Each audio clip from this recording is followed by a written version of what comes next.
Hello, everybody, and welcome to Free Kiwis.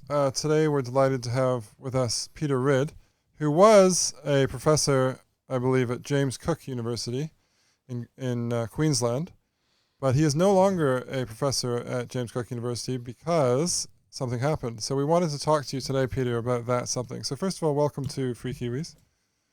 Thanks very much. And I wonder if you could just start off by telling people who are listening what happened with James Cook University and your employment there.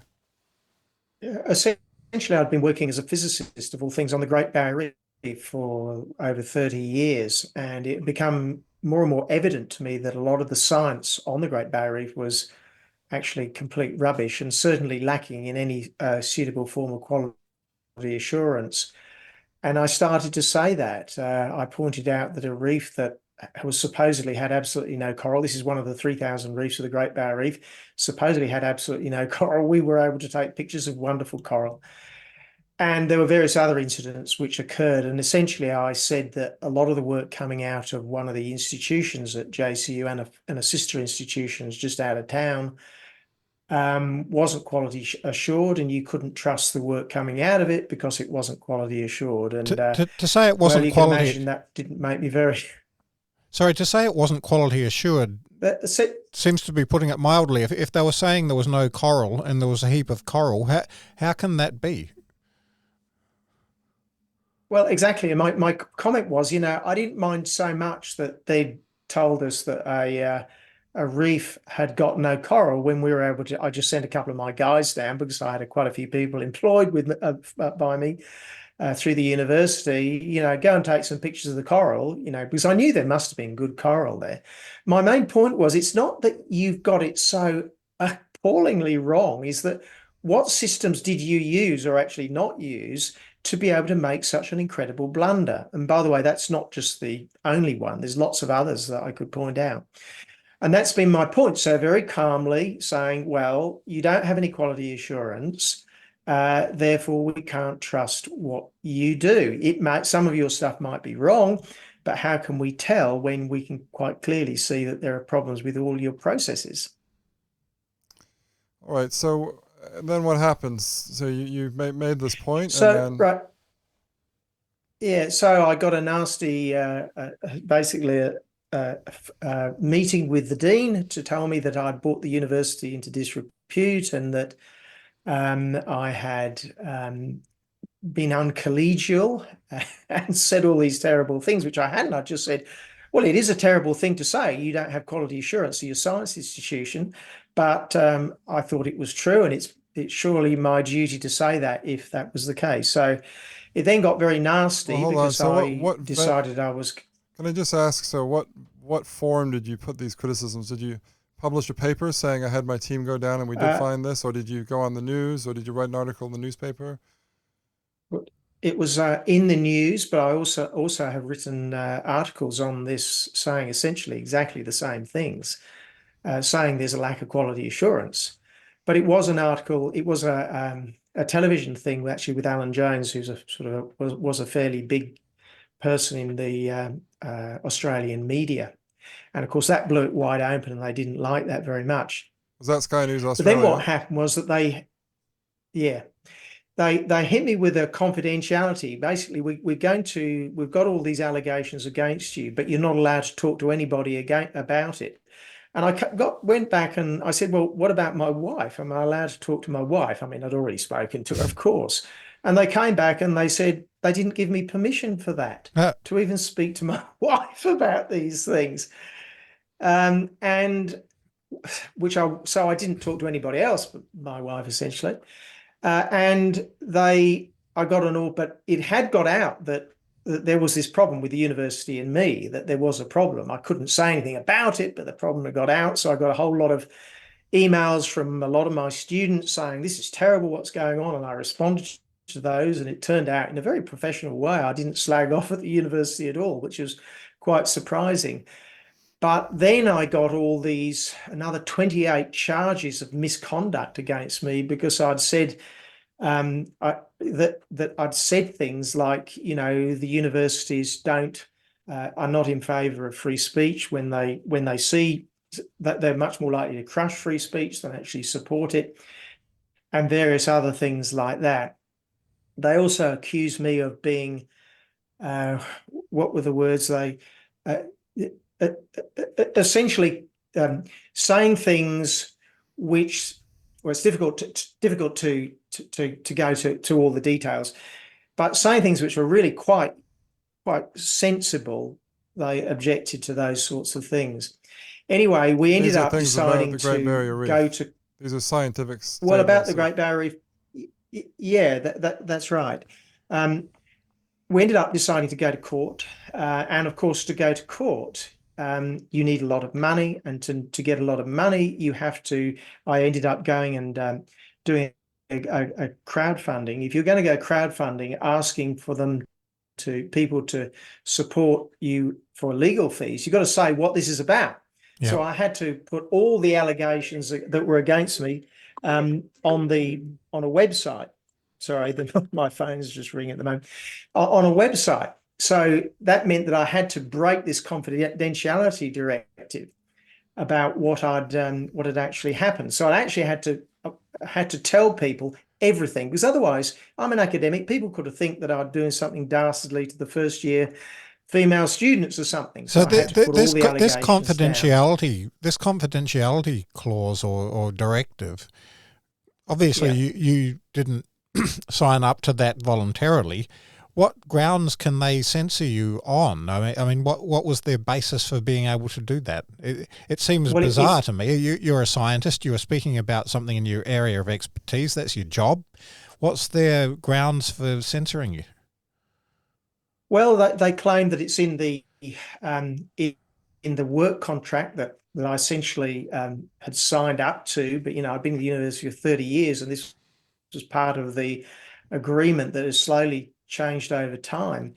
But I was arguing that actually they have no right to do that. This is academic freedom of speech issue, that if they're taking me apart on some sort of scientific thing, I need to be able to talk about that. They can't just have a kangaroo court, star chamber type legal system and not even allow me to talk to other people about what's going on. And of course, it's very, very powerful to hit somebody with a confidentiality thing, because they then feel very isolated. It's difficult to talk to your peers and tell them, look, they're actually going for me. They're going to fire me if it goes on like this. So it's a very powerful thing for people to do.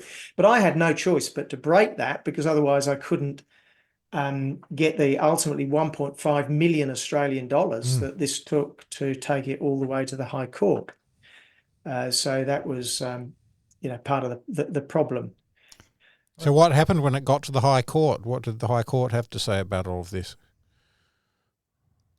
Well, what happened was that the lower court, we won. So the lower level, they said, well, the university has a academic freedom clause, and that overrides what's called the code of conduct, where the university was saying, well, we can basically tell you to be polite, and it's impossible to tell somebody's got poor quality assurance in their science politely. It's a very, very rude thing to say. I mean, I did it in a very nice way. I wasn't swearing or cursing or anything like that. But if you're telling a fellow scientist you have systematic quality assurance problems in your institution, wow, that's a very, very hard thing to say. And you can't say that in a nice way, because it's actually not a nice thing to say. Anyway, at the lower level, we won. Then at the second level, they completely overturned that, and they said, no, the code of conduct, they can tell you to be polite. It doesn't matter. It doesn't matter about the academic freedom. It's essentially not a thing.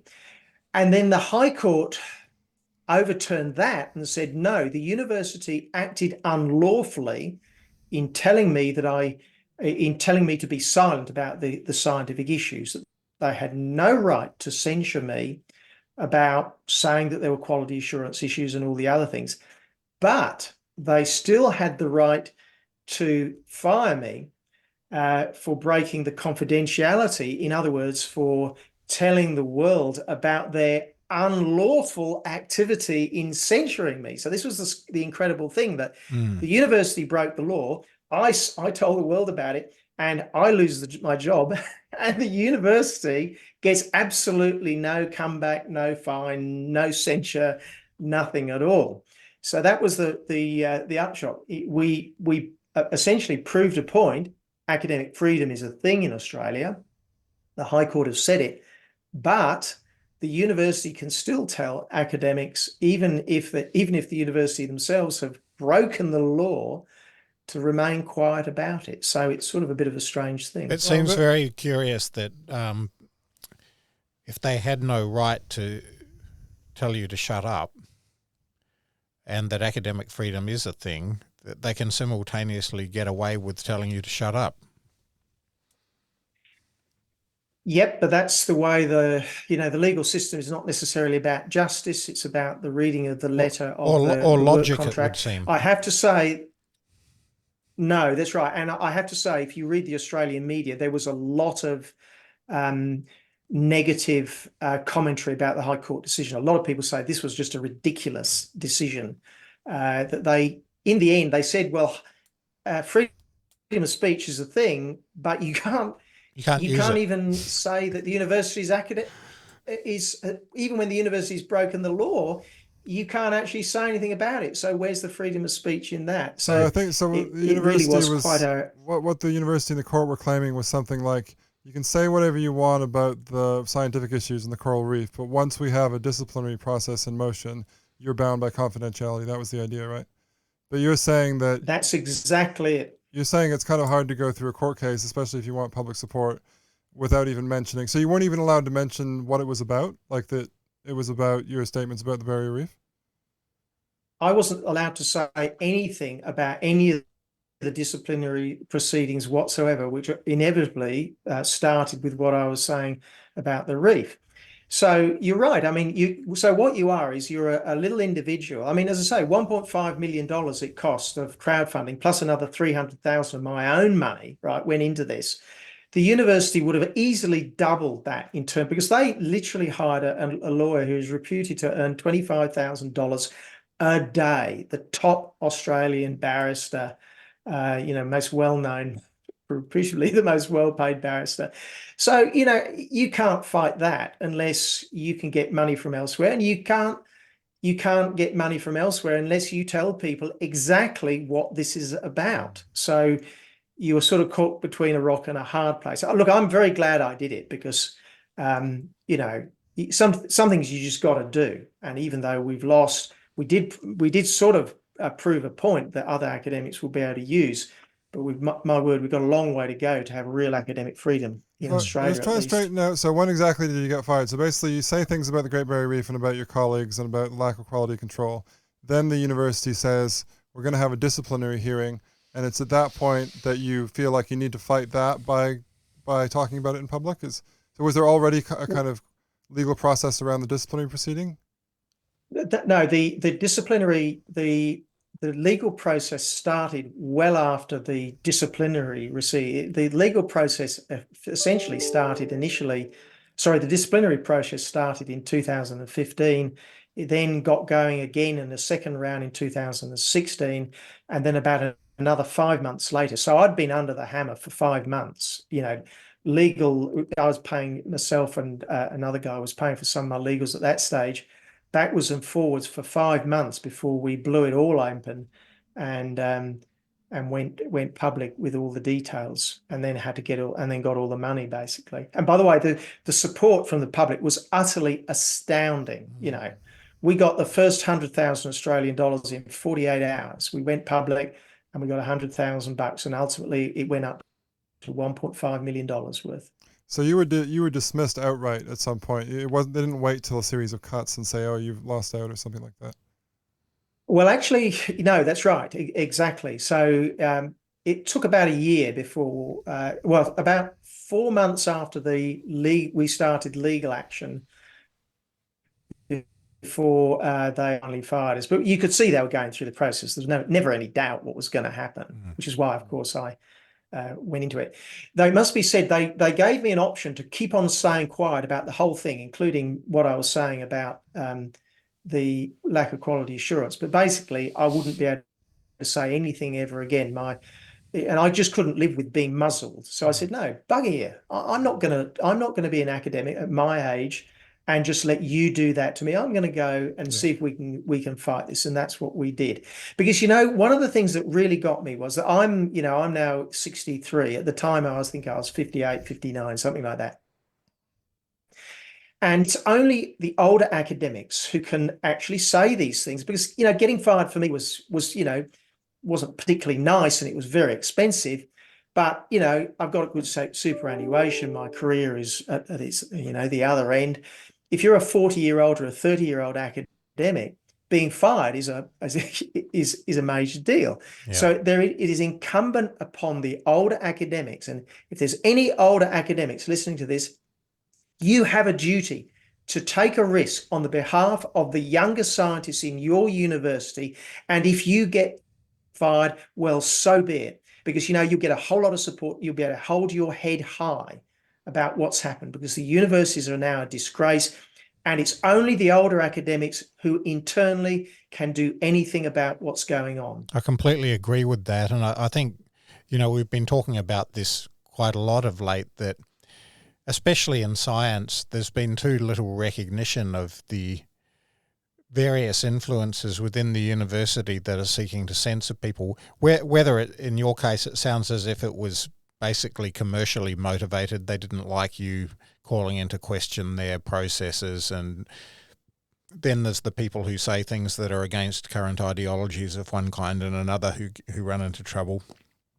But it all amounts to the same thing, which is the university's trying to control people and control the narrative and the discourse and what people are saying. And that should be anathema to any scientist, because, as I'm sure you know, the only way to make scientific progress is to have arguments with other scientists about what evidence means and how valid it is and what it means for theories and so on.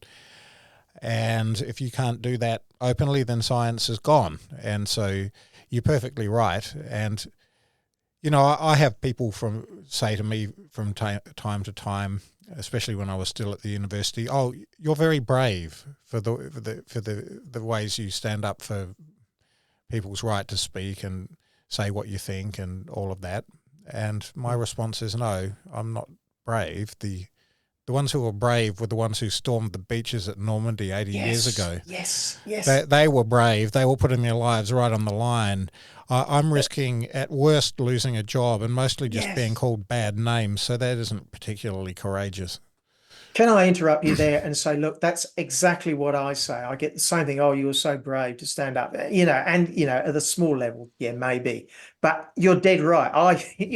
Read a little bit of history. Flying over Hamburg in a Lancaster bomber surrounded by flak and all that. Those guys were brave, How brave is it to stand up to your employer and risk being fired when you're 59, when you've got, reasonable superannuation? If that's bravery, I mean, come on. I mean, I think one of the problems in our society at the moment is that, that everybody's so comfortable that something like that is now regarded as something strange or, exemplary. And when real people, in Israel right at the moment, there's real soldiers fighting real battles who could lose their lives.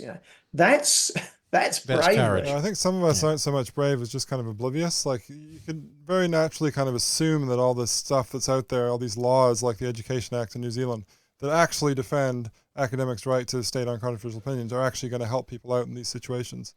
But for some reason, they often don't. Can I just go back to one of the things you raised, because I think it's a really interesting point. So it sounds like at some point the university got at you for breaking this confidentiality clause, but at some point they were also getting at you for perceived kind of impoliteness. And this kind of interests me, because I think what we see often at the moment are sort of these freedom of speech policies that universities in New Zealand are starting to adopt. And we're both kind of suspicious that they actually are in good faith. And not only the free speech policies, but a lot of other sort of guidelines and regulations that are very common, codes of conduct that are very common in the modern university. They often have something in it about civility, which I'm not actually against in principle. Like, I think civility is a good thing. I think we should train our students to argue in a civil way. We should have sort of norms of civility in the seminar room. But let me try and get at this. So I read a couple of articles about your case, and in one, It said in 2017, Ridd said that he thought colleagues were, quote, emotionally attached to their subject and, quote, you can no longer trust this stuff. And I think that was, those two quotations were selected as kind of the worst things that you'd said. Do you agree with that? Are those like the rudest things that you said on this topic? Well, I agree. And, as I said, all my emails were read by the university, and they made, a large number of extra allegations. And all those I had to put out into the public so people could read exactly what I'd said. So, yeah.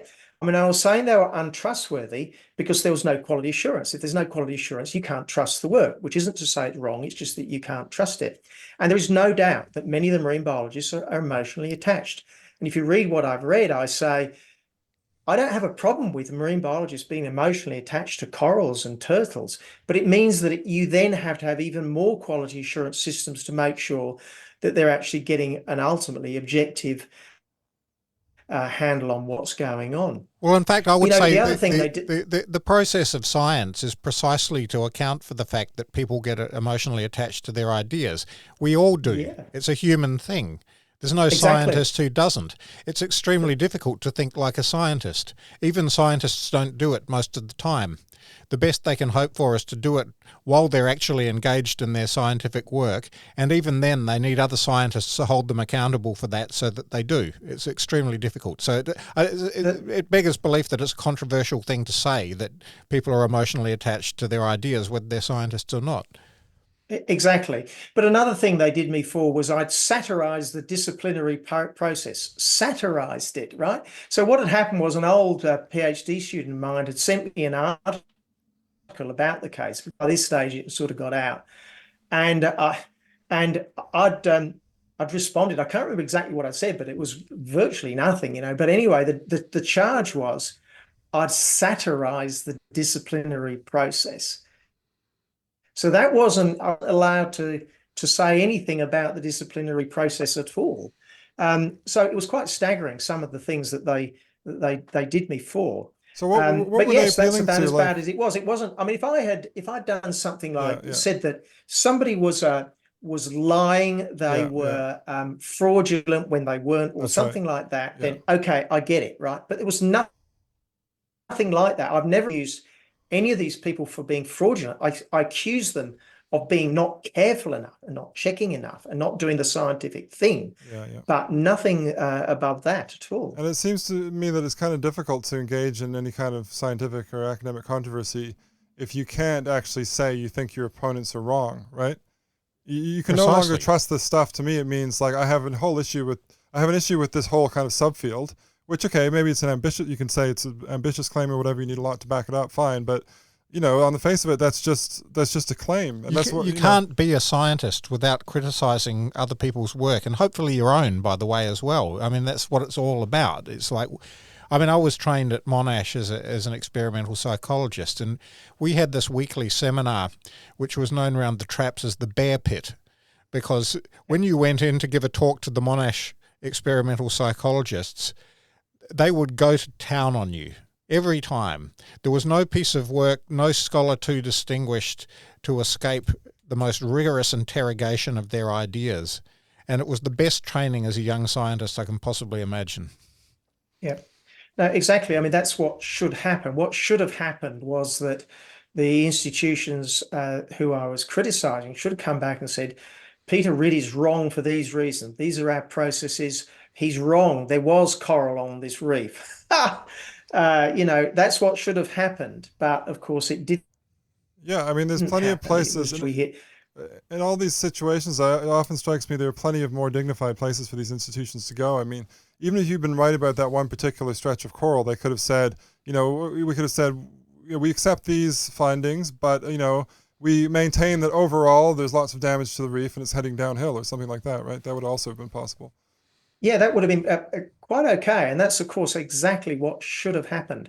And I have to say, one of the scientists, one of my main opposition scientists, I guess, a guy called John Brodie, who I've been, arguing on this matter for literally decades. He's on the other side.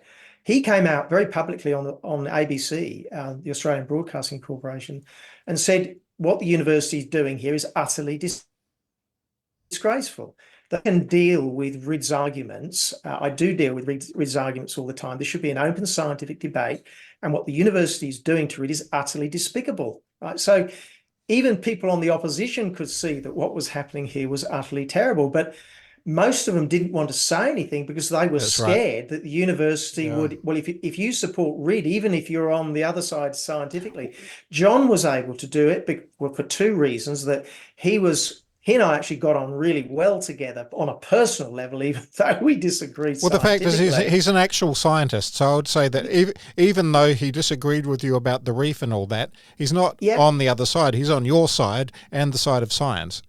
That's right, and he exactly, and I thought it was wonderful that he did. He didn't have, but he did do that, and of course he was also an older scientist like myself, and regrettably he died not long after that. He actually did have cancer at the time. So, there are good scientists in there. There's a lot of scared scientists, but I think, as we mentioned before, it really is incumbent upon them to take just the smallest of risks, where the worst that can happen to you is early retirement. Well, that kind of reminds me of the late Jim Flynn, who was a photographer for many years, of course, and came up with the Flynn effect, the observed increase in IQ.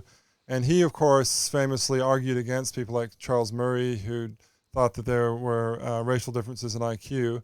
And the point about that is just that, if you disagree with that, you can go to Charles Murray's talk and try and sort of engage in fisticuffs, as happened at Middlebury College a few years ago, or you can actually argue against it. And I think that what Flynn did there was exemplary. And I think that if people are going to be, convinced that Murray is wrong, kind of engaging in fisticuffs or some kind of scuffle isn't going to do that, right? But what really convinces people are actual arguments and evidence. No, exactly. And I think, one of the good things that's come out of it is because this whole thing hit the fan, in a major way, major high court, lots of newspaper articles, even The Guardian came out on my side, the academic freedom thing, by the way, even The Guardian. They obviously don't agree with me that the reef isn't actually damaged, but they thought that what the university was doing was disgusting. But it had the side effect of all these people suddenly realizing there is a debate about the Great Barrier Reef. Well, maybe it isn't as damaged as we thought. So in terms of progressing the scientific argument, where I've basically been for years, just been pushed to the side. So scientifically, I was a big hitter. Australian Research Council grants and all the rest of it.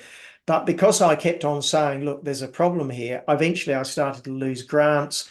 Fortunately, I was able to do a lot of consulting work within the university, and we made a lot of money on consulting. So I was still able to keep the university research going, my university research going, but I was ostracized and separated. But this whole fight has essentially made it that, well, the debate about the Great Barrier Reef now, a lot of people know about, and a lot of people have come over to our side where they've seen my written stuff, my scientific, and they're agreeing with it, and the others are quite scared on this matter. Okay, so there's one thing which has been implicit for a while in this conversation, but it's kind of an elephant in the room, but maybe let's just draw it out and make it explicit, which is, so do you think that if you had been an expert on, birdsong or something like that, and you'd taken a contrarian view about the nature of birdsong, you would have ended up in this trouble? No, certainly not. Our university was taking millions and millions of dollars every year, probably tens of millions if you add it all up. And I was challenging a huge financial stream. This is a big deal. There's a lot of people high up in the university who are ideologically wed to the whole idea that climate change is destroying the planet, in particular the Great Barrier Reef. Our Deputy Vice Chancellor, who was highly involved in this whole sorry saga, was on the IPCC. So he was a Nobel Prize winner, Peace Prize winner, because the IPCC got that. He had it proudly on his wall, his IPCC Nobel Prize. So I was challenging things which went right to the heart of the operation of the university, the finance of the university, and also to the ideology of the university. Remember, these people are highly ideological in the university. You should know that very well. Mm-hmm. Well, this is one of the things we're trying to figure out. To what extent are these people, or how many of them are ideological? I think in my own observation, some of the leaders, like the deans and so on and so forth, the provosts and the vice chancellors, all these people, like some of them I think are ideological, and true believers, and some of them, for some of them, the ideology just serves as a kind of test of your obedience. So it's kind of like, I don't know if they really believe it, but the fact that you kind of transgress suggests to them that you don't respect them, which isn't necessarily the case, right? It may just be that you don't respect the idea.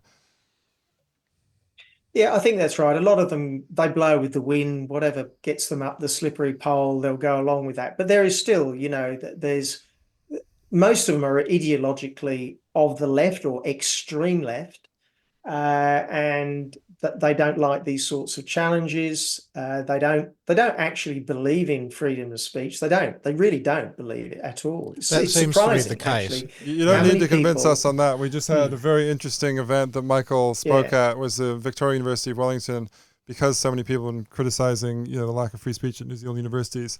They held a kind of event which was meant to clear the air and sort of show the world that they really cared about free speech. And basically, they had Michael and Jonathan Ailing, the head of the New Zealand Free Speech Union, on the panel, along with 2 or 3 academics who had more conventionally what I would call anti-free speech views. At least they were not the sort of classical view of free speech. And then some students complained that they were being, they were freaking out, as they put it, over right-wing voices being platformed. And the fact that harm would be done. And of course, that's the thing that gets trotted out all the time. The student newspaper at Victoria University published an article that really a hand-wringing worry about the potential for students to overhear this conversation, which was going to be in a public area of the university. And then if things were said that caused harm, they could never be unsaid.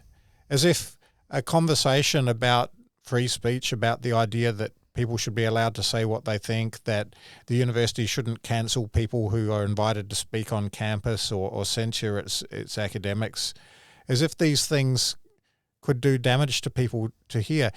Even if it was the case that some of the people who they might want to cancel say harmful things, which I dispute that too, but even just the meta conversation about free speech was purported to be too dangerous to hold in a public area. Anyway, they did hold an event. Yeah, I mean, you're seeing this. You're seeing this all over the world. Sorry. Well, let me just say in closing, because they did actually hold an event, but then they actually added. The students also said you need more diversity. So they added more people of different sexes and sexualities and far less diversity of viewpoint, who were all on the left. Sorry, but you were. Yeah, ahead. Exactly. That's right. Well, I mean, this is the problem. The whole university has become so left wing, and that conservative people, and I'm conservative, which I don't think makes any difference to my scientific. But anyway, because I've got a great friend and scientific colleague who's actually made a similar, really major pushback against the universities in the University of Western Australia on an issue related to Aboriginal song lines and this type completely crazy stuff. And, he's a Guardian reading, the whole works. We don't agree on politics, but he's a damn good scientist and he's willing to push back on things. But generally speaking, the people on the left, unfortunately, they just do not believe in free speech. They really don't believe in it. It's staggering. No. And then there's a lot of them who will claim they believe in free speech. Like I think the university said, the free speech is in our DNA or something like that. But actually, we're not going to allow this guy to talk about it, and we'll fire him for breaking this edict that he's not allowed. The disciplinary action that we are using to string him up. I mean, how far away from free speech can that go? So there's a problem in the universities. Yeah, we all know that. And by the way, I don't think there's anything that can be done with most of these universities. I think the only solution is new institutions. They may not even be called universities. We take the medicine and we take engineering and we take hard maths and physics away from it. You can keep those in the universities because you can't get not too much ideology in there, and the rest of it you just get rid of. Teacher education, that comes out of the universities, new institutions. I agree with all you say, especially about teacher education. I was 10 years in an education faculty, and I do all my policy work here at the Initiative on Education, and it's the number one thing that we can do to improve our education system is to get teacher education out of the hands of those ideologues. Yep, that's right. I mean, I had a lot to do with education myself, actually, fighting the education faculty and the education establishment. So I know a lot about them. And yeah, they are utterly evil, those organisations. And they just have to be taken out of the university. It's very easy to do. They never used to be in universities. James Cook University, where I was, never used to have a teacher education. That then happened later. The teacher training college, which was a good, solid, just train teachers about discipline, how to teach maths and writing and all the rest of it. Now it's gone into the university. It's become completely ideological. Take it out, make it into a more apprenticeship-based thing. You could make really good teachers and sidestep the university. You do the whole thing for about a third of the price and do a really good job. Wrote a report about this. Couldn't agree more. Although the teachers' colleges were also ideologically captured to an extent, so I wouldn't like us to see us just return to those. I think what we need is teacher education, which is based on knowledge of how human beings learn, which is my discipline of cognitive psychology. That needs to be at the core of it. And then teaching teachers how to control classes and manage behaviour and all of that, which doesn't happen much at the moment. And as you say, an apprenticeship model where they're most of the time in the classroom learning from a master teacher. That's the way you do it. Master teacher. That's how because I was a teacher for a little bit, and that's what I learned, and you can learn so much by being in a classroom with one of these masters that they control the class without even controlling the class. And, That's right. But you have to be taught that. Mm-hmm. Some people can do it naturally, but you can learn so much. Right. So I guess one of the reasons that we started this podcast was to sort of push back against this censoriousness that's overtaking our culture. And so one of the techniques we have for this is if people say you can't speak about something, to actually just speak about it, to have a conversation about it. So I'm interested actually in what your views really are on the Great Barrier Reef and climate change. So let's start maybe with the Great Barrier Reef. So I don't know much about this. I haven't looked into it deeply at all. I did a 4-day PADI beginner's scuba diving course in Cairns one year. So I have been to the Great Barrier Reef and sort of seen it in action.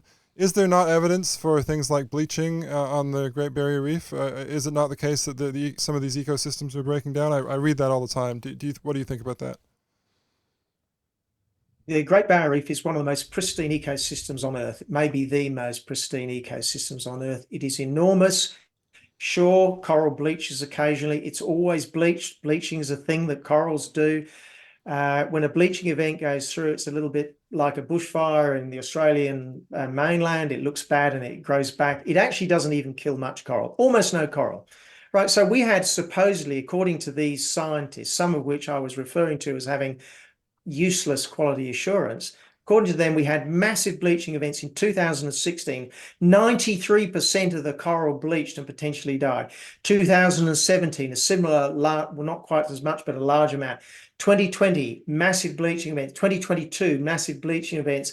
And you know what? In 2022, 2023, we never had more coral on the Great Barrier Reef. The Australian Institute of Marine Science has been measuring the amount of coral on the reef since 1985, and it went through a low point in about 2011 after a couple of major cyclones, the waves of which smashed the reef, and it went through a low point. But in 2022, 2023, after these 4 huge bleaching events, which should have completely destroyed the reef, we had record amounts of coral, more than twice as much as we had in 2011. Of the 3,000 individual reefs of the Great Barrier Reef, which, by the way, is enormous, it's as long as Italy, it's as big as Victoria, almost as big as New Zealand, right? Of the 3,000 reefs of the Great Barrier Reef, every single one has brilliant coral on it, okay? The farmers are supposedly killing the reef with pesticides, and yet you cannot even detect pesticides on the Great Barrier Reef. They're in such low concentrations. When it comes to climate change, and I agree the world is getting warmer, and I also agree that some of that warming is likely due to humans, but corals grow much faster in warm water. For every 1 degree increase in temperature, corals will grow between 20, 30, maybe even 50% faster. The fastest, most healthy and most diverse corals in the whole world live north of Australia in the Indo-Pacific warm pool, where the water is 1 to 2 degrees hotter than it is on the Great Barrier Reef. The only temperature-stressed corals on the Queensland coast are off Brisbane, and that's because the water is too damn cold. So warming of the water will be a good thing for the reef. That's a brief summary of the science of the Great Barrier Reef. Do not worry about it. Worry about the Brazilian rainforest. Worry about other things, but don't worry about the Great Barrier Reef. So the fact that the water's getting a bit warmer might be good for the coral. What about the kind of broader issue of climate change? Do you think that is a major threat to life on the planet, or to human beings, or what? How bad is the problem? I mean, you're a physicist. I don't know how much you've delved into the climate models. A lot. Okay. I know a lot about the climate models, and I know more than because I taught this stuff, right? I taught this stuff up at at postgraduate level, right? So radiative transfer, I know more than most on this. I don't want to sound big-headed. It is a thing, right? The CO2 in the air should increase the temperature by a little bit, maybe 1 to 2 degrees at most, right? Almost certainly a lot less, but there is a risk that it could be more than that. The risk of catastrophe, I think, is very small, whereas the risk of catastrophe of running away from fossil fuels is certain and much greater. Mm-hmm. One thing that's often ignored is the benefits of carbon dioxide. Australia is now much greener. In fact, the world is much greener because of the extra carbon dioxide in the atmosphere. Dry climates like Australia are particularly preferenced by high CO2 because the plants can close the stomata on the bottom of their leaves, getting just as much carbon dioxide and reduce dramatically the amount of water they lose, which of course in Australia is a big deal. So there's this huge advantage to crops and natural ecosystems of CO2. And yes, there is a risk, but are the risks outweighed? Well, I think what you're really worried about is a catastrophe, and the chances of the catastrophe, I think, are very, very low and massively exaggerated because there are similar problems with ideology in the science institutions when it comes to climate change as there are with Great Barrier Reef and other things. Mm-hmm. Yeah, and one of the things that I mean, I'm no expert on climate models, that's for sure. I know a little bit about modelling in general, and it occurs to me that the models must be wrong. And the reason I say that is because they're trying to model dynamical systems, and they almost certainly contain kind of elements of what they call chaos mathematics, where you make a little adjustment in the parameter with completely unpredictable effects on the output of the model after a certain number of iterations. Have I got that wrong, or what's your view about that? No, that's precise. There's two major problems. Firstly, it's a highly nonlinear system, which is highly sensitive to small perturbations in the initial condition, right? It's turbulent and all the rest of it. So it's a fundamentally extremely difficult thing to predict, even if you knew all the physical processes perfectly, like you do in fluid dynamics. You know the processes perfectly, but it's still really difficult to predict because you get turbulence and chaos forming in. But we're way away from that because some of the processes like cloud formation, we haven't got a clue about the formation processes. So clouds are really important because they reflect sunlight, which massively reduces the amount of sunlight coming in, but they also bounce back the infrared radiation leaving. So they are fundamental to the way the greenhouse effect works. But we don't know how they work. The way that water vapor coagulates to form a very, very small droplet and then gets bigger and bigger to form a droplet of rain, which then will remove that water vapor from the atmosphere. And water vapor is by far the most powerful greenhouse effect. If you don't understand how clouds are formed, then you don't understand all these systems. You don't understand the greenhouse effect.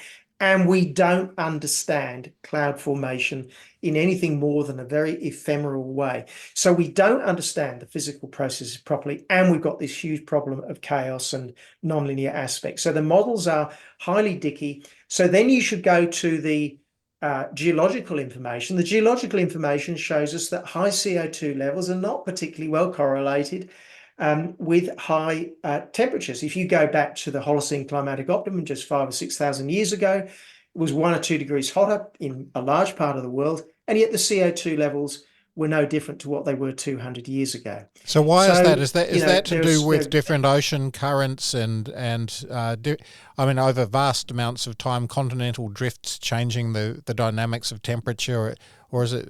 Well, the Holocene climatic optimum is only 5,000 years ago. Oh, We yeah, don't know. We yeah. don't know, right? So if we can't explain 5,000 years ago when the Egyptians were around why it was hotter then, or why it was hotter when the Romans were around, and we can't explain why at least northern Europe and well, Europe and Northern America were much hotter 1,000 years ago, and then it got cooler, and we can't explain why it got cooler. We can't explain any of those natural things. Well, then you've got to say, well, are we really able to explain what will happen with a bit of CO2? Or is this something where we basically don't know? We've got a rough idea.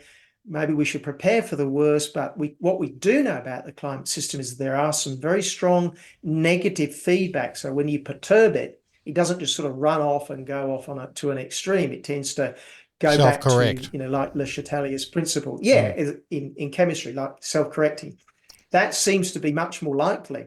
So are you really going to commit economic suicide and go back to the dark ages, literally, by turning off your coal and your gas and all the rest of it, on the possibility that, we might get a 1 or 2 degree warming, which actually will be good for the world? Well, So are people actually saying that we need to completely shut off fossil fuels immediately, or is it more that we want to sort of there are some extremists who are saying that? I mean, there's a huge spectrum of views on it, isn't there? No, hang on. Hang on. That's not right. Hang on. That's not extremist. That's what net zero basically means, right? If you go net zero, you've got to turn off your coal, your oil, and your gas. Well, right? And by the way, net zero isn't gross zero, though, is it? Net zero isn't gross zero, so it means. Well, no, no, hang on. It effectively is, because, I mean, Australia is, there's a huge greening of Australia, right? The amount of CO2 that's going into vegetation in Australia is massive. We are not allowed to use that in the net zero calculation. Oh, well, that isn't net zero then. No, so net zero effectively means you've got to stop burning coal, right? And you've got to stop using gas, and you've got to stop using oil, right? That's effectively what it means. The net is just rubbish, right? It's zero is what this really means. These people, they're against us. Use the same people who are in favour of net zero are almost all against the use of nuclear energy, which is the only I was thing going to mention that. I mean, even possibly close. We're better to do that than Australia, which has its own source of uranium, incredibly stable geology. You build a big reactor in each of or near each of the major cities, and you're sorted. But no, not allowed to do that. No, I mean, that to me is very telling, because if they really believed that this stuff was going to kill the earth and kill us and kill all the animals and so on, that of course you'd build nuclear reactors. Especially with modern reactor technology, there's almost no chance of a Chernobyl-style disaster. And even if there was, that's a tiny risk to take compared with extinction of all life on Earth or something, right? Exactly. I mean, I use exactly the same, logic. If you really believe, how can you possibly not go nuclear, right? You're going to rely on windmills, which we, probably won't work, or definitely won't work.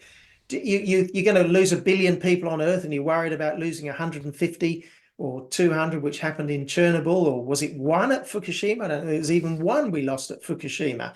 That tells you these people are not fair dinkum, actually. They're either fair dinkum or they're off with the fairies, or both, if they won't go nuclear, but they believe in net zero. So I think what you're saying, I mean, your view strikes me as reasonably contrarian. It definitely is not quite what I read in all the papers. So I think a lot of people would say, well, look, there are all these very qualified scientists at the UN and other international bodies, and they write these big reports, and there's a lot of brain power there. Surely they can't all be wrong. Well, isn't this a bit of a conspiracy theory that they're all wrong and you're right? Actually, if you read the IPCC reports, it's not much different to what I'm saying, right? If you read the actual, ghastly detail of the 2,000 pages of the IPCC, it is not a catastrophe, right? The catastrophism gets inserted at the IPC at the political level in the statements to, governments. That's where the bad stuff happens. Steve Koonen's basically written a book on this, Right? It's quite interesting. So I'm not a contrarian on climate change. I believe that CO2 will cause an increase in temperature. I don't dispute that. It's, you can see that in the physics of radiative transfer. It's just simply a question of, is it catastrophic, and what's the best way to deal with it? That's really the thing. So I regard myself as a climate change believer, but I'm not a believer in climate catastrophe. Right, so your position sounds actually quite similar to that of Bjorn Lomborg, who was actually here in New Zealand recently, and one of the only books I've read on climate change, actually. And he takes this view too, that basically, anthropogenic, human-made climate change is real.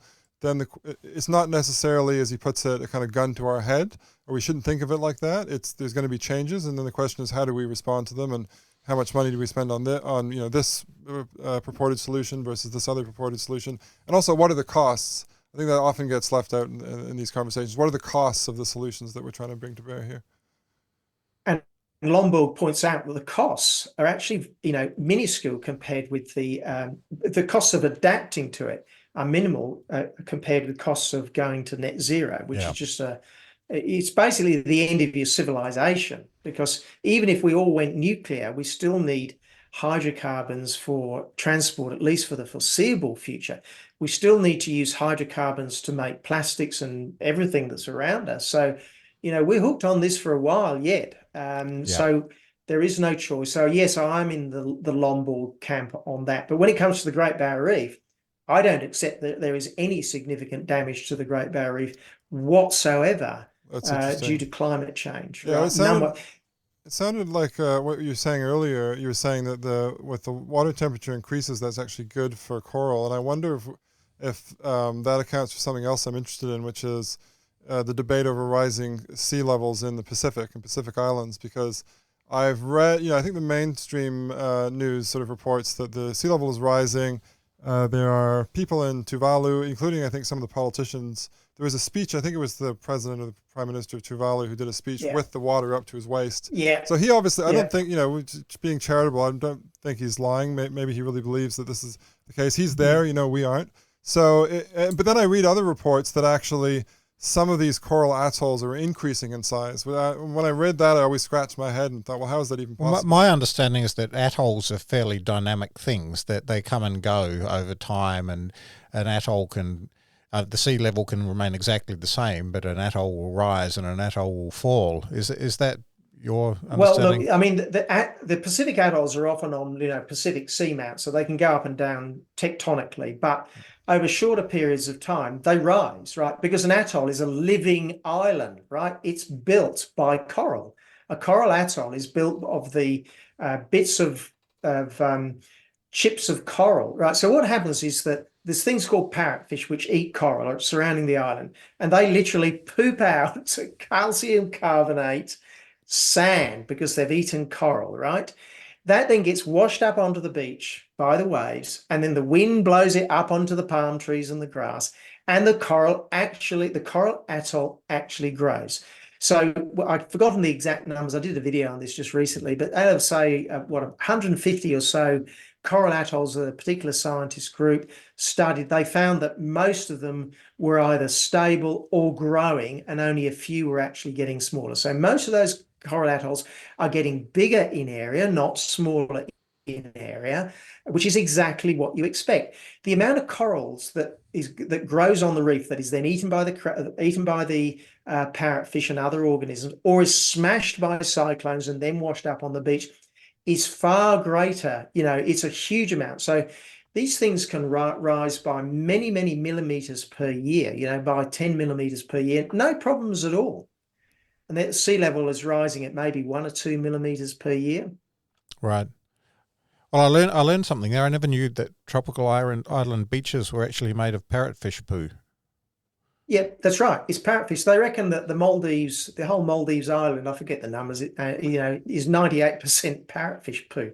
Wow. That's the sand, right? All that beautiful sand. Who knew? Yeah, that's right. Well, you should see a parrotfish when it poos, right? It's a lot of coral comes out the back of a parrotfish. It's very interesting.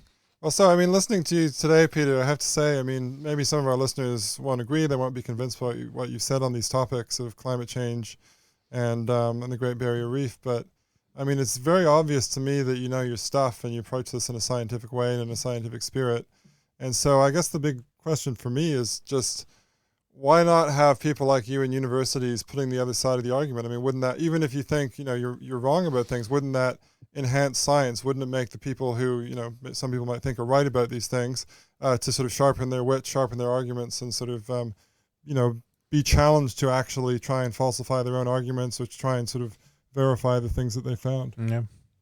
Well, precisely. And I know another scientist in a completely different field has also been pushed out of a university in New South Wales, and he's exactly the same sort of guy. He's in a field that I don't know much about, but he's exactly the sort of thing that you need around to, you know, ask the hard questions in the seminar to sharpen up people's views. But of course, the scientific fraternity on a lot of these things, unfortunately, now doesn't want that challenge. They don't want to be challenged. You know, if you reckon that the reef is dying and you're getting big grant money for this, the last thing you want is somebody like me coming along ruining the party. So you can't really. And that's why. You can't really call them scientists then, can you? I mean, it seems to me No. that if you're not committed to that idea, and again, you know, I made this argument last week at our university's panel discussion that James talked about before, that even if people have terrible ideas that are truly dangerous and awful and offensive and all the rest of it, you know, take genuine white supremacy or neo-Nazism or something like that, the best thing to do is to let them speak and then argue with them. Because if you don't, if you try to censor them and say, you're not allowed to speak here, we're going to make it illegal, we'll lock you up if you say what you think, all you do is drive them underground where they speak to their fellow travellers, get all upset and resentful, and then they may come back with violence, but at the very least, you fail to put out the fire that they represent. I totally agree. I'm a you know, free speech almost absolute is you're not allowed to incite violence. That's just about it. But yeah, for a nasty Nazi or some horrible left wing anti-Semite, which they seem to be mostly left wing nowadays, I want them to say the things that they say, right? The really truly disgusting things that they're thinking. I want them to say it, because then I know what the blackness in their heart is, right? Correct. If they say it, you know what they are. And you have a chance deal with them. You can deal with them appropriately. And that means, actually, if you argue them and other people hear the argument who may otherwise have been seduced by their argument, then you have a chance of stopping that from happening by making a more convincing argument. That's right. So in Australia, there's a big deal at the moment because some of the academics are saying terrible things, genuinely terrible things like, oh, well, Hamas never really massacred and raped and, you know, all those people. You know, this person, we should stop them saying it. No, I want to give the truth drug to every single academic at the University of Sydney and find out what they really think. And I think Australia would be utterly shocked what would come out of some of those academic departments. Well, it's also interesting that, I mean, some academics on Twitter or X now, they are fairly forthcoming about their views. They don't hold back. And it just strikes me that there's this incredible asymmetry in how these things are treated. I mean, if you get in so much trouble, apparently just for saying that, you know, people were emotionally attached to their subject and you can no longer trust this stuff.